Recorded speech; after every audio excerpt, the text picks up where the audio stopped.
The alien warship hung in the darkness above Earth like a giant metal monster. Dae-hyun stood on the bridge of the space station and looked at the enemy ship through the window. His heart was beating fast, but his face stayed calm. Around him, his team worked quietly at their computers and screens.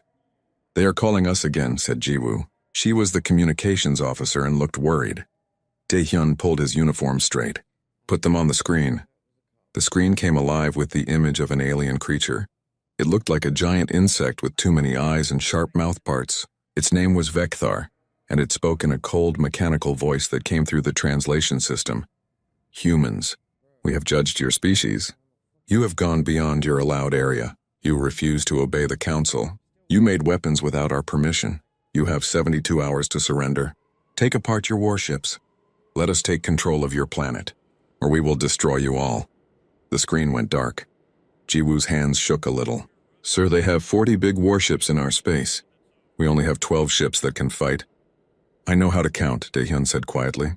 He turned to another officer. "Hyunwoo, how many people can we save?" "The escape ships are loading people now, sir. But we cannot save everyone in 72 hours. Maybe only 20% if we are lucky." Dae-hyun felt anger rise in his chest.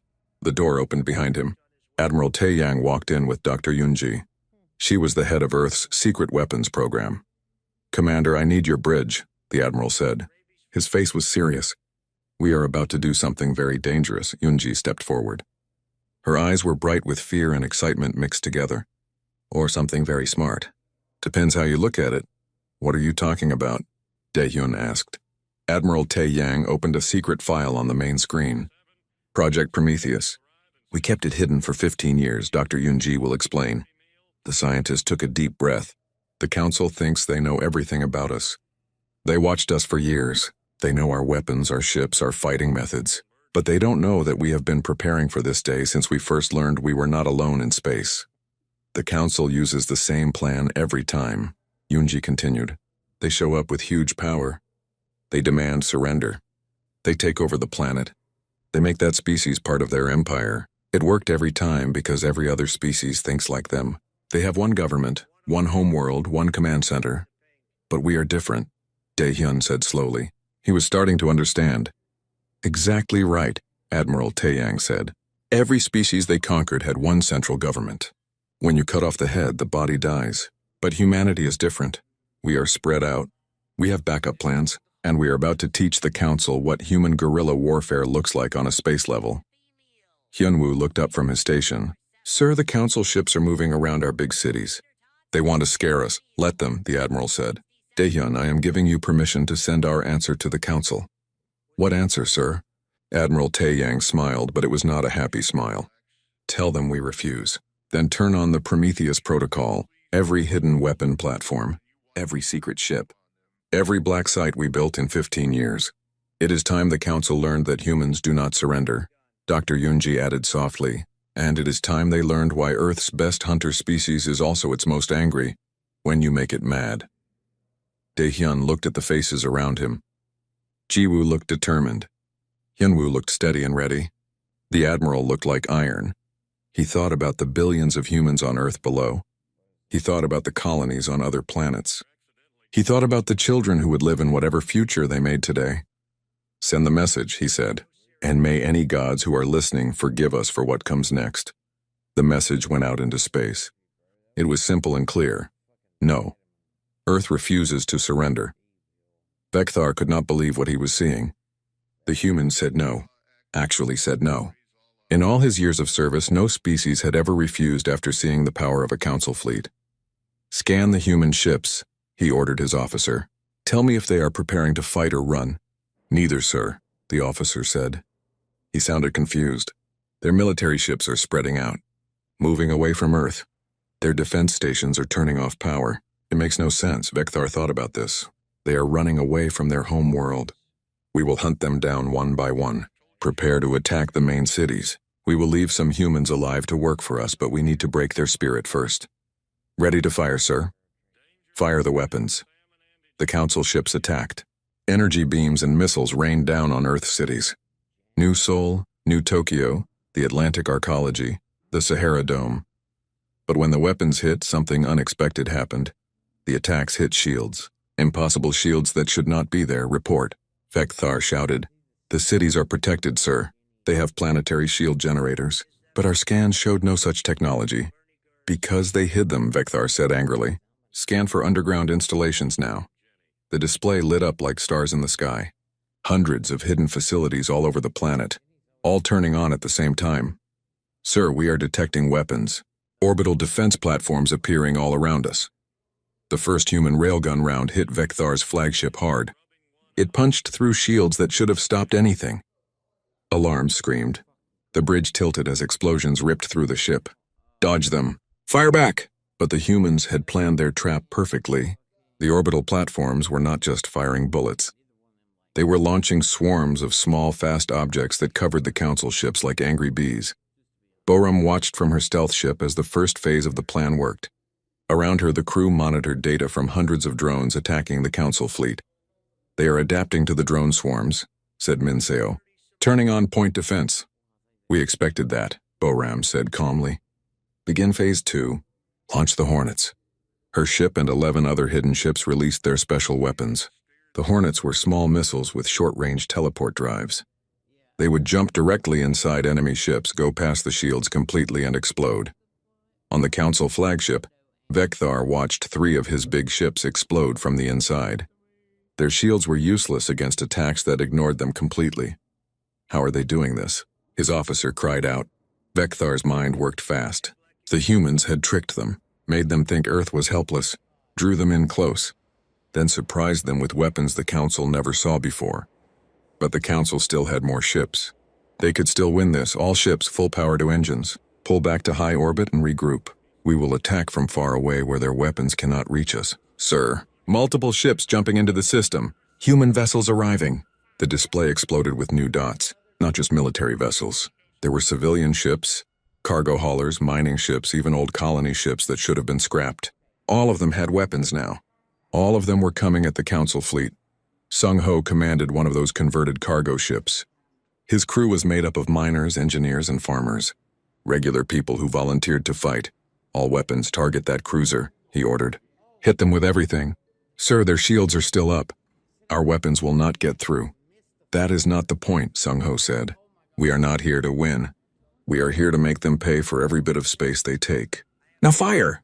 The civilian ships threw themselves at the Council fleet. It looked like suicide, but while they attacked from one side, the real military ships struck from another direction. The humans were using their civilian population as weapons. It was brutal. It was savage, and it was working terribly well. All ships, emergency jump. Get us out of this system, Vekthar ordered. But as the Council ships tried to activate their faster-than-light drives, they discovered one final horror. The space around Earth had been filled with special mines. These mines stopped ships from jumping to light speed. The Council fleet was trapped. Dr. Yunji watched the battle from a secure bunker deep under a mountain. She smiled thinly. They are learning, she said to Admiral Taeyang. But too late. The casualty reports are coming in, the Admiral said quietly. 30,000 dead in the civilian volunteer fleet. 30,000 heroes, Yunji corrected, who made sure billions more would live. They knew what they were doing. That does not make it easier. No, she agreed, but it makes it necessary. Daehyun's space station had taken some damage during the fighting, but it still worked. More importantly, the long-range communication system was still good. That communication system was about to become the most important weapon in human space. What is the status of the Council fleet? He asked. 18 big ships destroyed or badly damaged, Jiwoo reported. The rest are trying to break through the trap field. They are losing more ships. Good. Hyunwoo, is the Ansible network ready? His officer nodded. All human colonies are standing by, sir. We are ready to send on your order. Daehyun took a deep breath. Then let us make sure the entire galaxy knows what happened here today. Begin transmission. The message that went out across the galaxy was not a cry for help. It was not asking for mercy. It was a declaration. It broadcast on every frequency, in every language known to the Council species. The transmission showed the battle from many angles. Council ships burning, the human defense winning against impossible odds. And then it showed something else. Captured video from Council vessels. Information stolen from their communication records by human computer experts. Dr. Minna, a language expert and code breaker, had led the team that broke into the Council's secret communications. What she found had changed everything. "Look at this," she had told Admiral Taeyang days before the battle. "The Council did not come here just to conquer us. They came here to make an example of us. Their private messages show they plan to destroy half the planet, enslave the rest, and broadcast it across the galaxy as a warning to any other species that might think about fighting them. They were going to commit genocide," the Admiral had said. His face turned gray, "and call it peacekeeping. They have done it before, to at least 7 other species. The Council is not a peaceful union. It is an empire built on fear." Now that truth was being broadcast to every corner of the galaxy. Daehyun's message was simple and direct. He spoke in his own voice. "To all species under Council control, we are humanity of Earth. Today the Council came to our world and demanded our surrender. They threatened to kill us all if we did not submit to their rule. We said no. What you are seeing is not our destruction. It is theirs. We have captured their communications. We know about the mantic species. They were wiped out for refusing to give up their home world's resources. We know about the Philid. They were enslaved when they dared to develop faster-than-light technology without Council approval. We know about 7 species erased from existence for the crime of wanting freedom. The Council has ruled the galaxy through fear and overwhelming force, but they made a mistake. They thought humanity would be like every other species they conquered. They were wrong. We have a saying on Earth: the tree of liberty must be refreshed from time to time with the blood of patriots and tyrants. Today, we water that tree, and we invite every enslaved species in the galaxy to join us. The Council fears unity among lesser species. They have spent thousands of years keeping us divided, isolated, afraid, but fear only works until someone fights back. We are fighting back, and we are not stopping until every species has the right to choose their own destiny. To the Council, you wanted Earth's surrender. Instead, you have awakened humanity's anger. We are coming for you, not just us. Everyone you have oppressed, everyone you have threatened, everyone you underestimated. This is your only warning. Leave occupied worlds, break apart your empire, or learn what it means to face a united galaxy. This is not a negotiation. This is not a request. This is a promise. The message ended with coordinates. Locations of Council supply depots, military bases, and command centers. Intelligence that humanity had gathered over years of careful spying, now shared freely with anyone who might use it against their common enemy. Hai-Jin monitored the Ansible network from her station on Mars Colony. "Sir, we are receiving responses. Dozens of them, from species I have never even heard of." Admiral Taeyang leaned forward. "What are they saying?"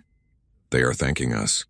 And they are mobilizing. The Mantic survivors, there were more than the Council claimed. They are attacking the Council garrison on Delta Pavonis 3. The Philid are seizing ships in the Carina shipyards. Sir, it is happening. The entire Council empire is starting to break apart. In orbit around Earth, Vekthar's remaining ships finally broke through the trap field. Only 7 big ships remained from the original 40. His flagship was barely able to fly. "Retreat to Council space," he ordered. His voice sounded empty and defeated. "Maximum speed. Sir, the humans are calling us. Ignore them. Sir, they say they have a message for the Council leadership. They insist you deliver it." Vekthar stared at the communication button flashing on his screen. Finally, he opened the channel. Boram's face appeared. Her expression was hard. "Running away, Vekthar? Smart choice. When you reach Council space, deliver this message to your masters. We are giving you 1 year. 1 Earth year to begin taking apart your empire. Free the enslaved species. Go back to your homeworld. Submit to oversight by a democratic galactic council, one where every species has an equal vote. Do this and we will let you live. Refuse and we will show you what humanity does to tyrants.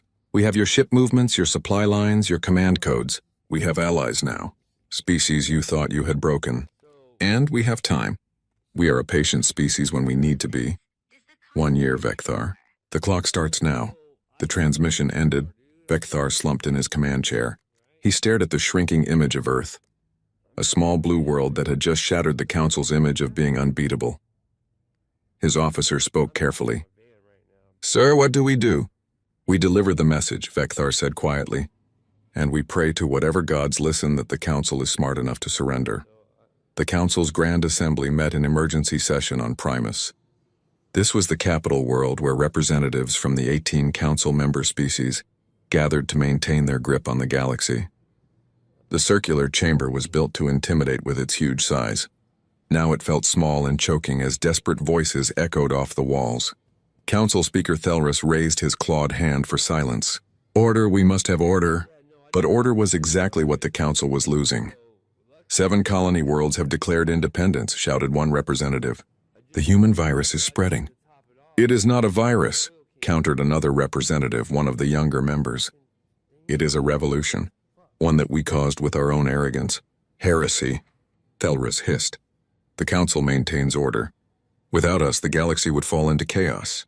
The galaxy is already falling into chaos, the young representative shot back. Because we built an empire on oppression and called it peace. On Earth, Dr. Yunji and her team watched these debates through hacked communications. They had gotten so deep into council networks that they could now watch the Empire's leadership in real time. They are breaking apart, she reported to Admiral Tae Yang. The member species themselves are split. Some want to crush the rebellions with even more force. Others are questioning the entire foundation of the council. Good, the Admiral said. That is exactly what we need. Ji-Hai, status on our fleet expansion? Commander Ji-Hai pulled up production numbers. The shipyards at Luna, Mars, and Europa are at maximum capacity. We are converting civilian infrastructure faster than we planned. In 6 months, we will have 3 times our current fleet strength. It will not be enough if the Council commits fully, Yunji warned. That is why we are not fighting them alone, the Admiral replied. Taemin, report on Allied forces. Captain Taemin smiled. The Mantic have retaken their homeworld. The Phalid control 6 star systems. The Arthros Collective, a species the Council supposedly integrated peacefully, just revealed they have been building ships in secret for 2 centuries. They are mobilizing a fleet that rivals the Council's main battle groups. 2 centuries? Ji-Hai asked in amazement. Turns out they have been waiting for someone to make the first move, Taemin explained. They are not the only ones. We are finding species throughout the galaxy who have been preparing, planning, waiting for the right moment. We gave them that moment. Admiral Tae Yang stood and looked at the holographic galaxy map. Red markers showed Council strongholds. Blue showed human territory. But now dozens of new colors were appearing. Green for the Mantic, gold for the Phalid, purple for the Arthros. More joining every day. The Council thought they could conquer us in a few days, he said quietly. Instead, we have started a galactic revolution. The question now is, can we finish what we started? Sejun burst into the command center. Admiral, priority alert from the outer system monitoring stations. Council fleet incoming. This one is massive. Over 200 ships. The room fell silent. They are not retreating, Ji-Hai said. They are doubling down. Fleet composition? The Admiral asked. His voice stayed steady despite the fear. Sejun pulled up the data. Dreadnoughts, battle carriers, and sir, they are bringing planet killers. Weapons designed to crack worlds open. They are not coming to occupy. They are coming to make an example of us. Yunji's face went pale. If they are willing to destroy Earth completely, they are telling the galaxy that rebellion has a price. Admiral Tae Yang looked at the faces around him. Everyone was scared. 200 Council ships were coming to destroy Earth completely. Not to conquer it. Not to occupy it. To turn it into dust and ash as a warning to the galaxy. Then we do not let Earth die, Admiral Tae Yang said firmly.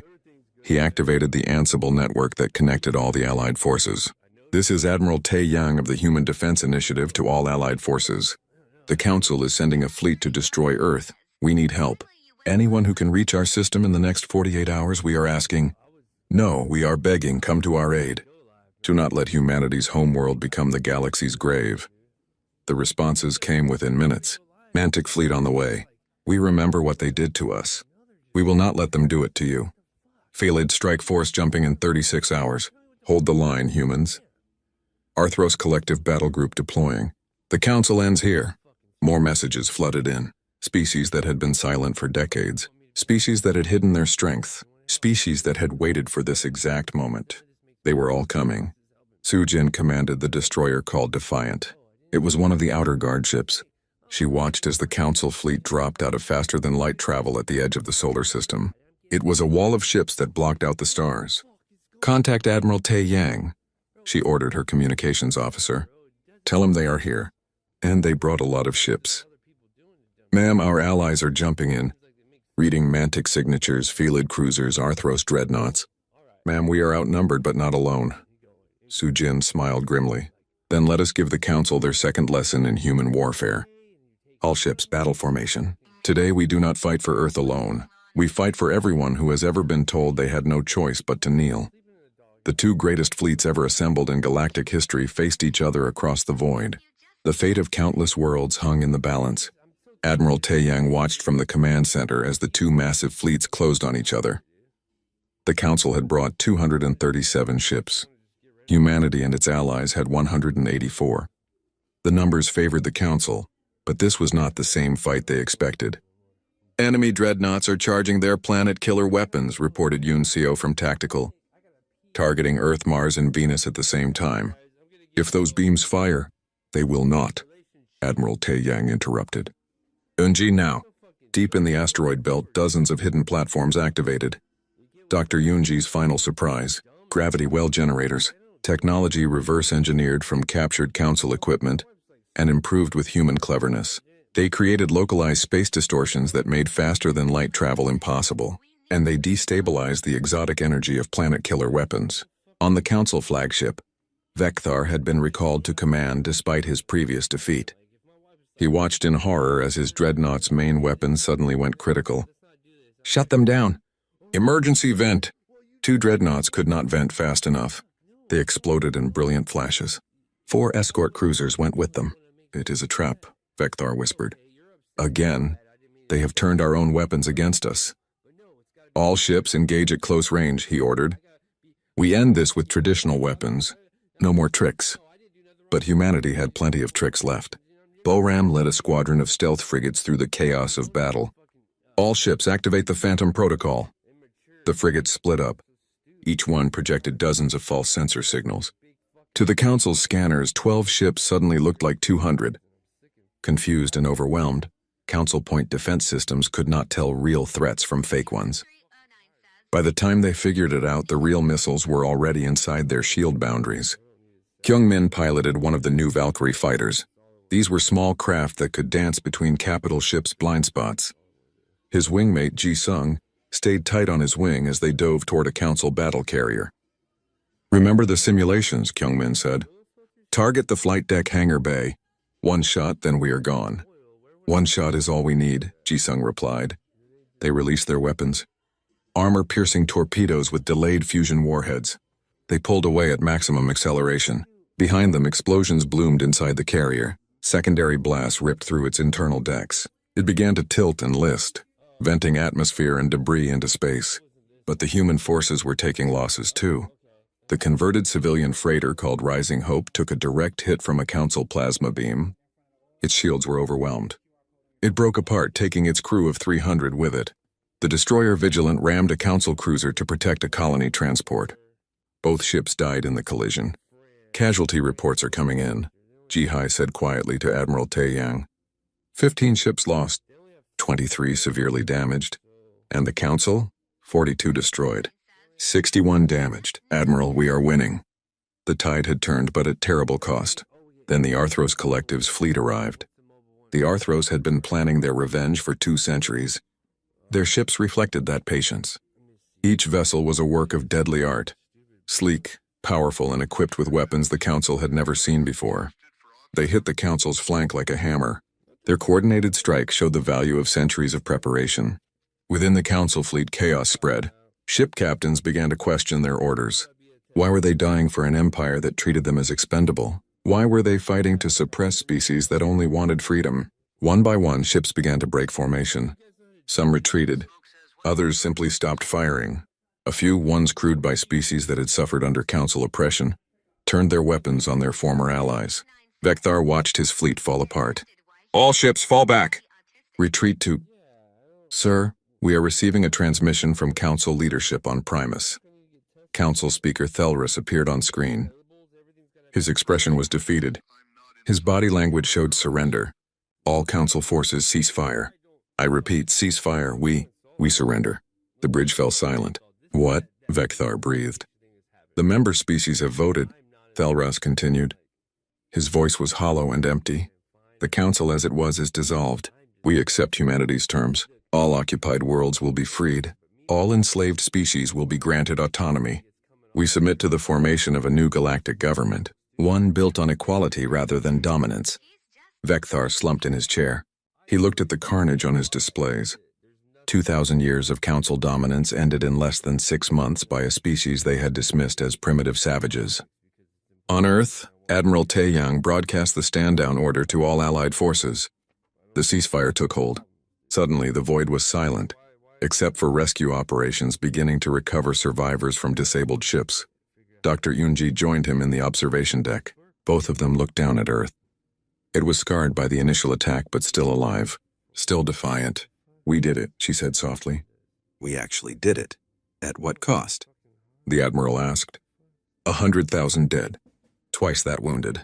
13 cities damaged. The economic impact will take decades to recover from. But we are free, and so are 70 other species who were not free yesterday. Was it worth it? Yunji was quiet for a long moment. Ask me in 100 years. If we build something better than the Council? If we create a galaxy where no species has to live in fear? If we prove that humanity's defiance led to something worth having? Then I will tell you if it was worth it. The battle was over. The Council had surrendered. But the real work was just beginning. Building peace was always harder than waging war.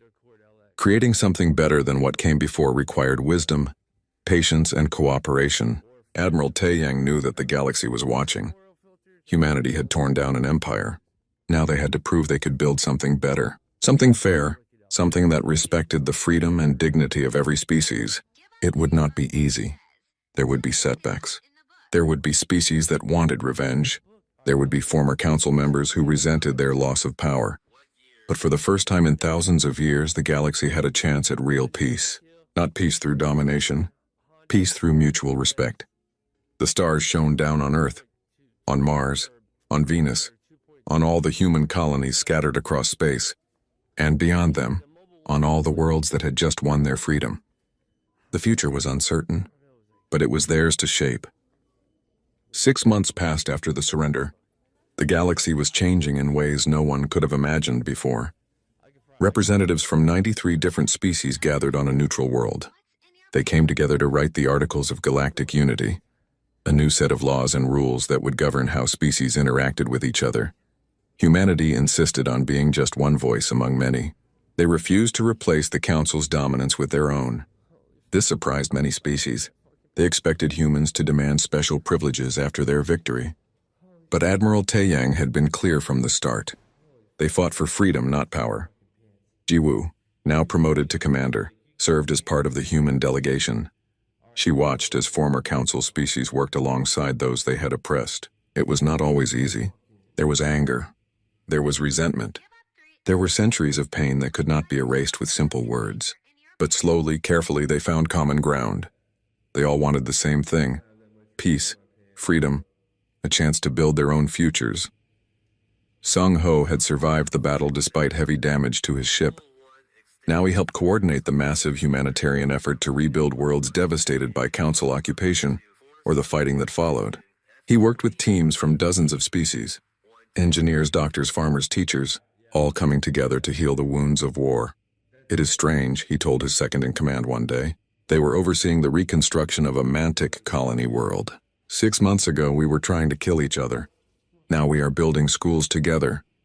That is what peace looks like, his officer replied. It is not just the absence of war. It is the presence of cooperation. Dr. Minna used her language skills to help species communicate who had never been allowed to speak directly before. The Council had deliberately kept species isolated from each other. They controlled all translation. They filtered all communication. They made sure that conquered species could never unite against them. Now those barriers were coming down. Species were learning each other's languages, sharing their cultures, discovering that they had more in common than they ever knew. Minna found it beautiful and heartbreaking at the same time. Beautiful because of what was being built, heartbreaking because of all the years that had been lost. Daehyun received the newly created Medal of Unity. So did every crew member who had served on the orbital defense station that first day. The medal was not just from humanity. It was from all 93 species who had joined the alliance. It bore symbols from each species, woven together in a pattern that represented cooperation and mutual respect. He accepted it on behalf of all who had fallen. In his acceptance speech, he spoke simply and from the heart. We did not fight because we wanted glory. We fought because we had no choice. The Council gave us an ultimatum: surrender or die. We chose neither. We chose to fight for our right to exist on our own terms. And in fighting for ourselves, we discovered we were fighting for everyone. This medal belongs to all those who gave their lives. The 30,000 volunteers in the civilian fleet. The soldiers who died defending Earth. The resistance fighters on occupied worlds. The prisoners who never gave up hope. We remember them all. Admiral Taeyang retired shortly after the peace accords were signed. But before he left, he gave one final address to the assembled galaxy. He stood before the representatives of 93 species. His uniform was simple. His manner was direct. He spoke not as a conqueror, but as a fellow traveler on the journey toward a better future. The Council believed that order required submission. He began. They were wrong. Order requires justice. They believed that peace required dominance. They were wrong. Peace requires respect. They believed that humanity would surrender when faced with overwhelming force. They were catastrophically wrong. We did not win because we were stronger. We won because we convinced others that freedom was worth fighting for.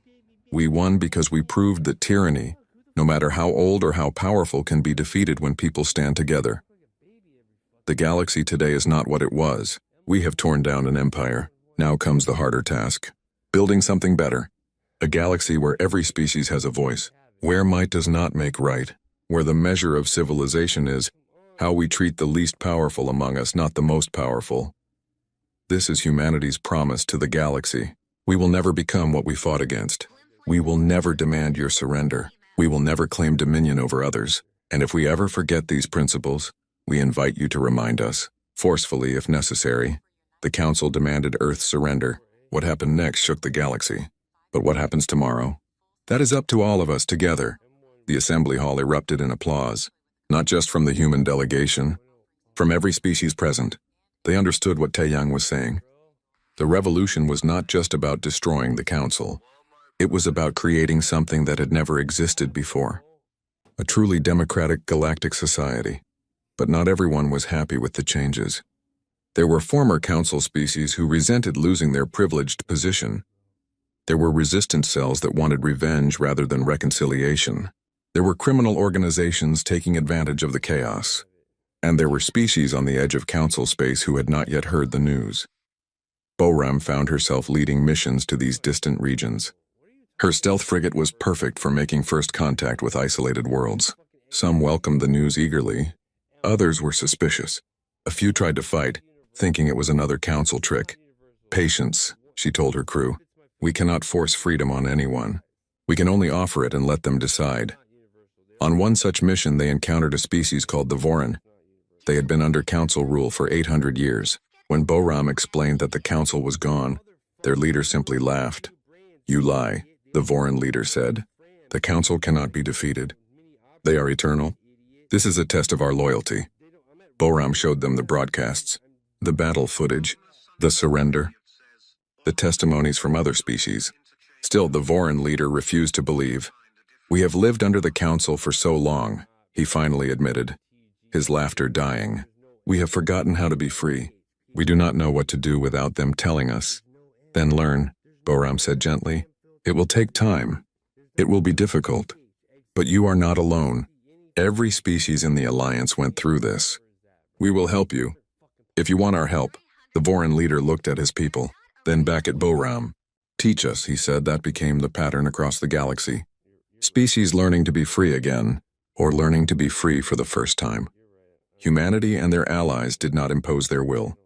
They offered guidance. They shared resources. They stood ready to defend any species threatened by pirates or warlords trying to fill the power vacuum. Years passed. The new Galactic Assembly ratified its constitution on the anniversary of the Battle of Sol. They made it a holiday celebrated by all 93 member species. Children across the galaxy learned in schools about the day humanity refused to kneel, about how one species' defiance gave others the courage to stand. The lesson was simple but profound. Tyranny only lasts as long as people allow it. Freedom is not given. It is taken. And once taken, it must be constantly defended. Kyung-min became a flight instructor. He taught new pilots from dozens of species: human, mantic, phalid, arthros, vorin, all training together, learning from each other.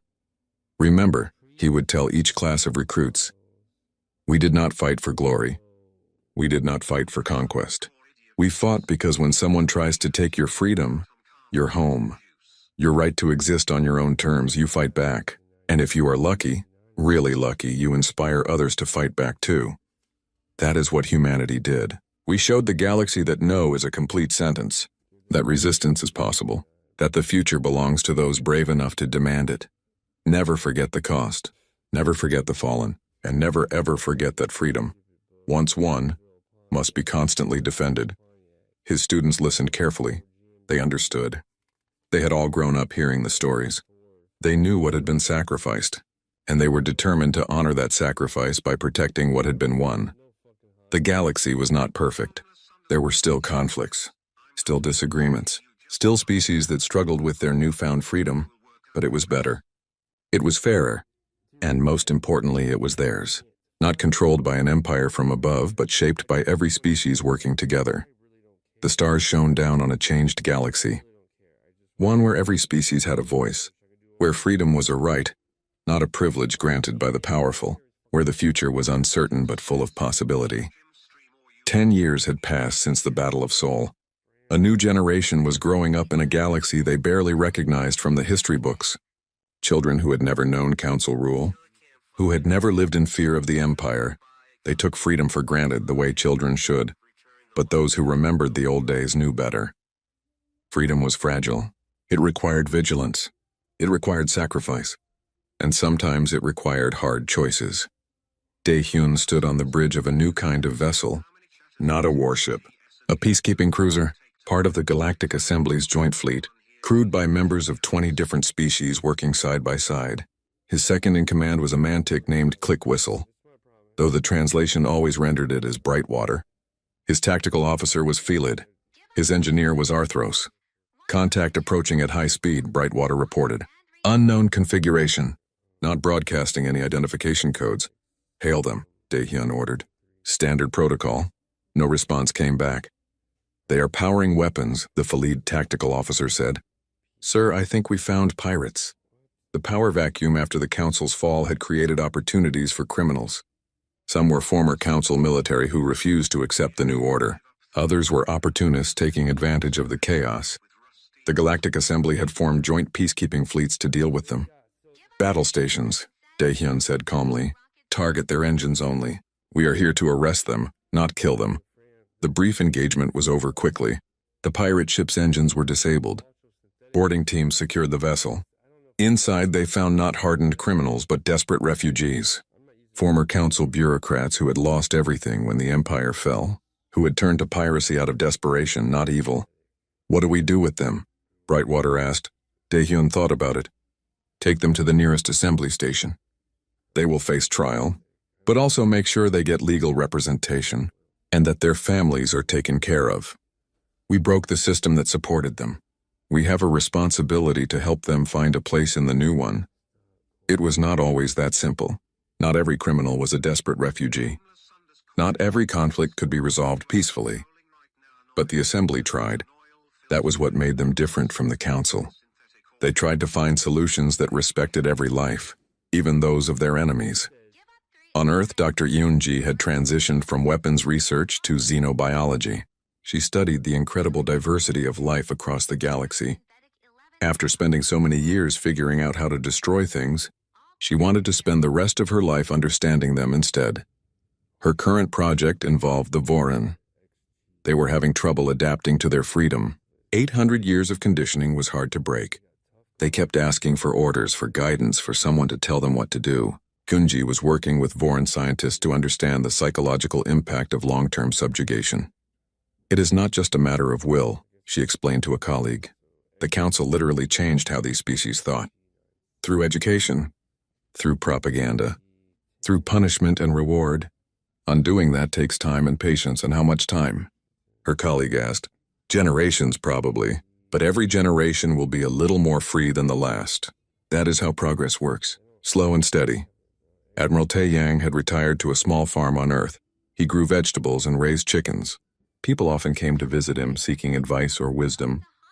He always welcomed them but rarely offered direct answers. A young officer named Haiwan visited him one day. She was struggling with a decision.